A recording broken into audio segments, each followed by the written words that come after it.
Attention, des pensées fortes, beaucoup de chants et prières, d'intenses moments de recueillement à la mémoire des 114 victimes du crash de Boeing de la Kenya Airways. C'est ce qui a marqué ce vendredi décrété journée de deuil national par le président de la République. Et si tout le pays a porté le deuil, c'est la localité de Mbanga Pongo, lieu du crash, qui a cristallisé l'attention. Un service interreligieux y a été organisé pour rendre hommage aux victimes. Solennité, émotion, compassion se sont mêlés au cours de la cérémonie. Le chef de l'État y était représenté par le Premier ministre Ephraim Inoni.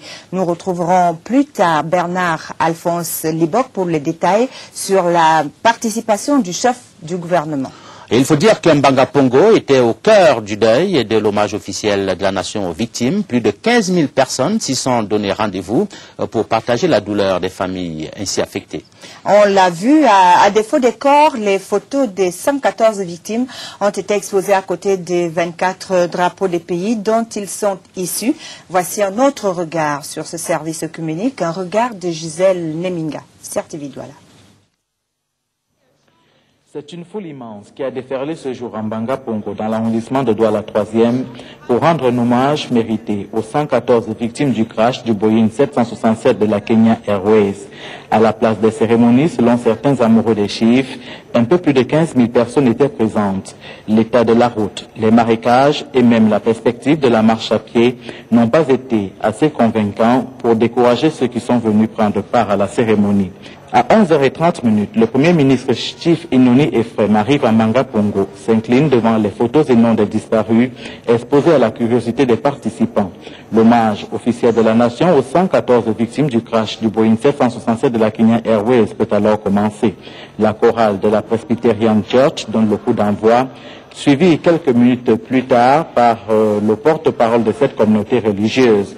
Les communautés indiennes, musulmanes, catholiques vont se succéder tour à tour à la tribune des prédications, avec toujours en toile de fond la même motivation que le chef de l'État, Paul Biya, apaiser la douleur des familles. C'est un message de réconfort aux familles endeuillées, un message venant du chef de l'État qui a été touché par ce terrible accident et qui m'a demandé de dire d'abord aux familles éprouvées et aux populations que le gouvernement, n'est-ce pas, va accompagner tous ceux qui sont endeuillés dans ce deuil et que, n'est-ce pas, le gouvernement fera tout ce qui est de son pouvoir pour que la lumière soit faite sur cette action.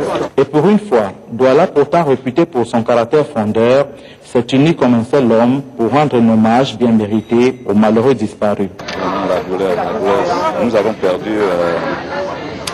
5 membres, 5 commerçants du marché central. C'est pour ça que nous sommes là. Nous avons été très touchés.